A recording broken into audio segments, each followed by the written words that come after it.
Now I grew up down an old dirt road in a town you wouldn't know.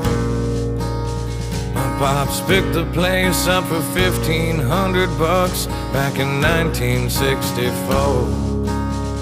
My grandfather was a drinker back in the day, put him down.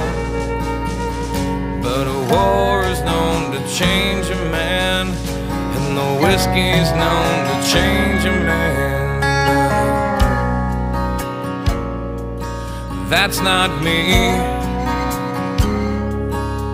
I rarely drink from the bottle, but I'll smoke a little weed. I still live in the sticks where you wouldn't go, in a town of 1,200 off an old dirt road, and a country boy is all I'll ever be.